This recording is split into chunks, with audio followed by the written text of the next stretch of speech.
الرحمن الصلاة والسلام عليك يا رسول الله الصلاة والسلام عليك يا رسول الله وعلى آلك وأصحابك يا حبيب الله وعلى آلك وأصحابك يا حبيب الله الصلاة والسلام عليك يا نبي الله الصلاة والسلام عليك يا نبي الله وعلى آلك وأصحابك يا نور الله وعلى آلك وأصحابك يا نور الله فرمان مصطفیٰ صلی اللہ علیہ وآلہ وسلم جو کوئی مجھ پر ایک بار درود پڑھتا ہے اللہ تعالیٰ اس پر 10 رحمت نازل فرماتا ہے. صلو علی الحبیب صلی اللہ تعالی محمد صلی اللہ تعالی علیہ وسلم. اللہ کریم کا شکر ادا کرتے ہیں کہ اس نے ہمیں مینا کی یہ بابرکت رات جو 8 ذوالحجۃ الحرام کی رات ہے عطا فرمائی.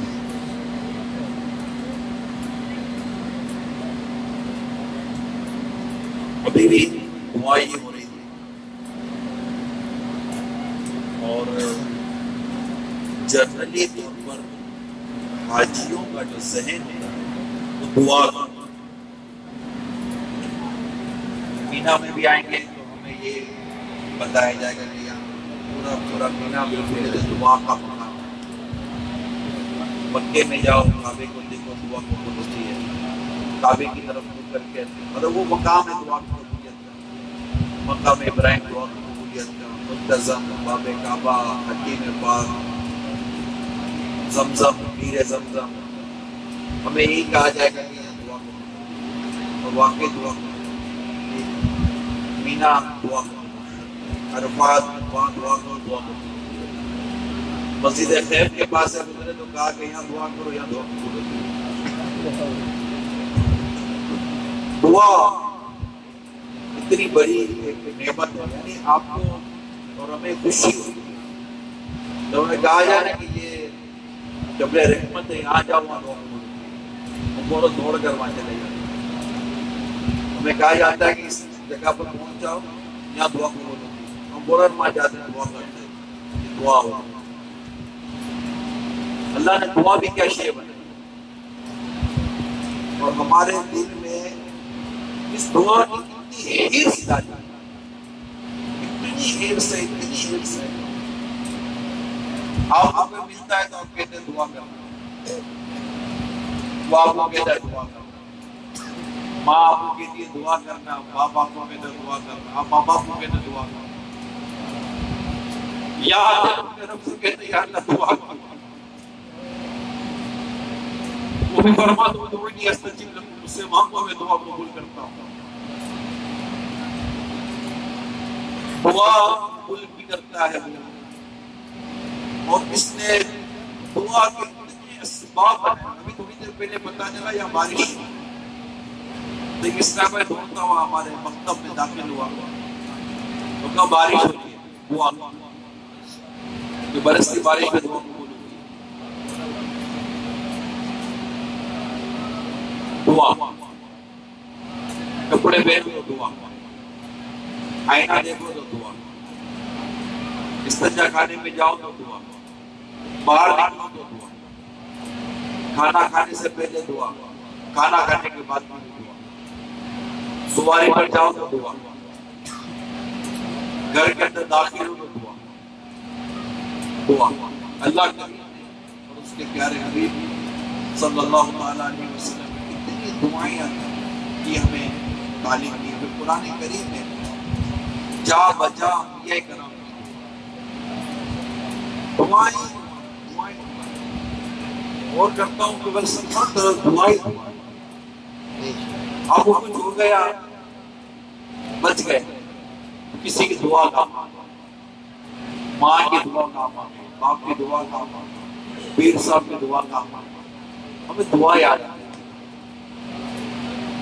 دعا یہ بہت بڑا انعام ہے. دعا ایک بہت بڑی نعمت ہے اور یہاں بھی آپ کو اس کونے پر کہاں دعا کرنا چپ کر یہاں عبادت کرنے کا ماحول بنتا نظر نہیں آتا کہ بندہ کوئی چپ کر عبادت کر سکے، لیکن بس یہ کہ اخلاص دل میں ہو تو اگرچہ گھر بھرا ہوا ہے مگر دل اگر یاد الہی سے معمور ہے تو گویا کہ تمہارے گھر میں بہت لوگ ہیں مگر تمہارے دل میں سوائے رب کے کوئی نہیں۔ یہ بھی ایک قلبی خلوت مل جاتی ہے، پھر کوئی دیکھ رہا یا نہیں دیکھ رہا، بندہ جب وہی رب کے لیے رہا ہے تو ہوتا چلا جائے، پھر کسی کے آنے نہ آنے کا وہ نہ دیکھے، اپنے اندر اخلاص پیدا کرے گا اور مخلص ہو کر اپنے رب کے اوپر دعا کرے۔ دعا کی عبادت، دعا مقبول عبادت، دعا عبادت کا مقصد۔ دعائیں قبول ہوتی ہیں، اولیاء کرام کے ساتھ دعائیں قبول ہوتی ہیں، اور اگر انبیاء کرام کے ساتھ اور نبی کے ساتھ ہو تو دعا کی قبولیت ہے کیا عالم ہوگا، بندہ تصور کرے۔ ماضی میں بھی جب کبھی کوئی ایسا مسئلہ آتا نا تو لوگ اللہ کے نیک بندوں کے پاس جاتے ہیں، ان کو ایک ہی بات ہے، دعا۔ بارشیں نہیں ہو رہی ہے، دعا کر۔ حتیٰ کہ سرکار دنیا صلی اللہ علیہ وسلم کا وصال ظاہری ہو گیا، اس کے بعد ایک عہد ہوا تو برگاہ رسالت میں جا کر بھی دعائیں کی گئی۔ اب آج تک دعا مزارات اولیاء پہ جاتے ہیں کہ فلاں اللہ کا نیک بندہ دنیا سے چلے گئے، ان کی مزار پر جاتے دعا کرتے ہیں، اس لیے پر کہ یہاں دعا قبول ہوتی ہے۔ ایک مقام ہے جہاں حضرت مریم رضی اللہ تعالیٰ عنہ کا قیام تھا، وہاں بے موسم کے پھل ہی نہیں ملا کرتے تھے، وہاں حضرت زکریا علیہ السلام کی دعا قبول ہوئی تھی، اولاد کی دعا۔ اے اللہ تو بے موسم کے پھل عطا فرماتا ہے، مجھے بھی یہ اولاد کے لیے دعا کی۔ تو بندہ اس جگہ کو ڈھونڈتے جاتا ہے کہ یہاں دعا قبول، آپ کو پتہ چل جائے کہ اس جگہ میں دعا قبول ہوئی ہے، آپ فوراً ڈھونڈتے جاؤ گے کہ یہاں دعا کرو، دعا۔ تو پہلے بھی یہی ہوتا تھا کہ لوگ بیمار پریشان دکھی حالات خراب دعا کروا دیتے۔ ایک مرتبہ لوگ حضرت موسیٰ علیہ السلام کی بارگاہ میں حاضر ہوئے کہ حضور دعا کریں بارش کی۔ آپ 70,000 کم و بیش افراد کے ساتھ دعا کے لیے چلے۔ موسیٰ علیہ السلام نے اپنے رب کی بارگاہ میں بارش کے لیے، باران رحمت کے لیے دعا کی، بادل بارش نہیں ہوئی۔ موسیٰ علیہ السلام نے رب کی بارگاہ میں عرض کی، مولا اب تجھ سے دعا کر رہے تو ہمارے لیے بارش نہیں برسا رہا۔ اللہ کریم موسیٰ علیہ السلام نے ارشاد فرمایا، موسیٰ تمہارے اس اجتماع میں ایک بندہ ہے جو اتنے برسوں سے میری نافرمانی پر ڈٹائی کر رہا ہے۔ ایک ہوتی نافرمانی، ایک ہوتی نافرمانی پر ڈٹائی، نافرمانی پر ڈٹے، اس کو مصیر کہتے ہیں، ایک چیز کو مصیر لینا کہ وہ آدھا کرنے کا وہ ڈرنا ہی نہیں اپنے رب سے اور بے باک ہو جاتا ہے۔ اتنے برسوں سے، سال کا بتایا، سال میرے ذہن میں نہیں آ رہا، 40 سال یا 20 سال یہ میری نافرمانی پر ڈٹا ہوا ہے، اس کے ہوتے ہوئے موسیٰ میں بارش نہیں برسا۔ تو اللہ کی بارگاہ میں موسیٰ علیہ السلام نے عرض کی، یا اللہ عطا فرما۔ اللہ تعالیٰ نے فرمایا کہ آپ اعلان کرو کہ اے وہ شخص جو اتنے برسوں سے اپنے رب کی نافرمانی کر رہا ہے تو ہمارے اجتماع سے نکل جا، تیری وجہ سے بارش نہیں ہو رہی، تجھ سے اللہ ناراض ہے۔ موسیٰ علیہ السلام نے عرض کی، مولا اتنے سالوں تک میری آواز کیسے پہنچ رہی؟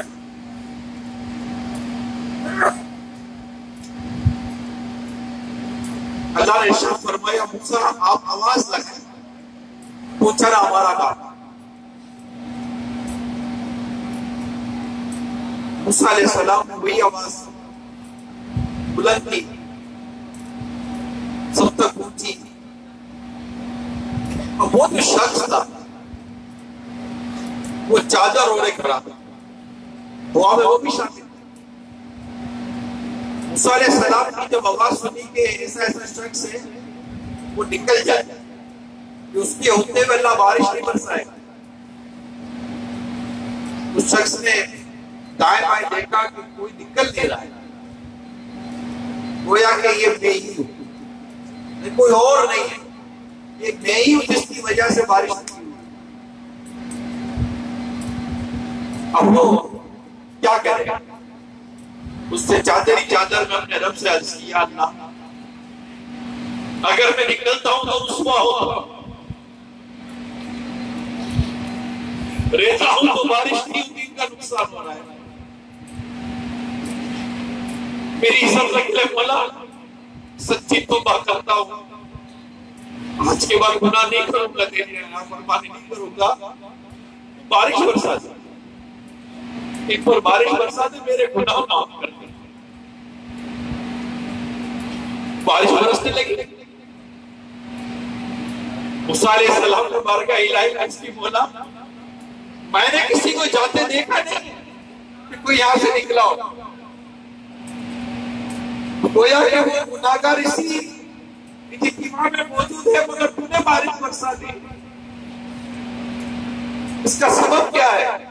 اللہ فرماتا ہے موسیٰ جس کے سبب سے بارش ہوتی تھی نا، اسی کی توبہ کے سبب بارش برسا دی۔ اللہ نے عرض کی، موسیٰ علیہ السلام نے عرض کی، مولا مجھے بتاؤ وہ ہے؟ اللہ نے فرمایا موسیٰ جب وہ میرا نام فرمان تھا تب میں نے اس کو چھپایا تھا تو اس نے توبہ کر دی ہے، اس کے لیے کیسے